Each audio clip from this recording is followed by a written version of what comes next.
going on, Valley Trucks? Luis here. So today I'm off from work. I'm going to be showing you guys a small mod that I've been wanting to do on my truck. It's going to be on the Sierra. We're going to be doing a black chrome dual exhaust tip on the truck. And I came here to El Monito Muffler and Radiator Shop. I'm going to be showing you guys what they have in stock and the process of how they weld the dual tip to the truck.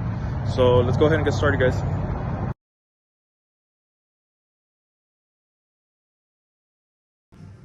Alright guys, so like I said, I'm here at El Monito Muffler Shop and this is some of their inventory.